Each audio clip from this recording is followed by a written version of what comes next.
Alors, il faut d'abord savoir qu'une question répétitive n'est pas une vraie question. Parce que quand on répond à cette question, la réponse n'est pas du tout reçue par la personne malade.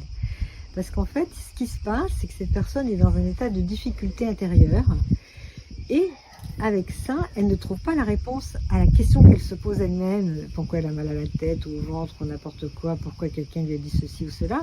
Et donc son cerveau, cherchant une réponse qu'il ne trouve pas, fait un bug. Et donc la question répétitive est un véritable bug du cerveau. Le cerveau, il tourne en rond, en boucle. Et il pose la question, à quelle heure tu reviens, à quelle heure tu reviens, à quelle heure tu reviens, par exemple. Ou à quelle heure ceci, ou qu'est-ce qui se passe. Des questions tac, tac, tac, tac, tac, qui peut être posées 100 fois, 150 fois. Donc c'est absolument, il ne faut jamais répondre à ces questions, parce que ça ne sert à rien. On ne peut que s'énerver si on répond. Il faut essayer de voir et de comprendre que c'est un système d'alarme. Et la personne prévient ainsi qu'elle se sent mal. Voilà.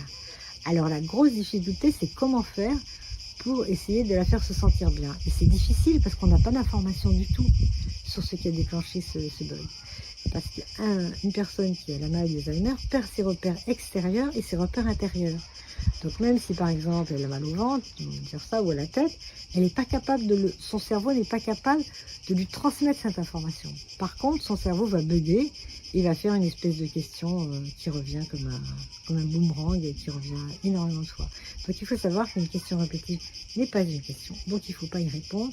Par contre, c'est le signal que quelque chose ne va pas et il faut essayer de trouver quelque chose qui va améliorer la personne. Et si on ne trouve pas, lui proposer quelque chose qui va la détendre, qui va l'apaiser d'une manière ou d'une autre. Voilà.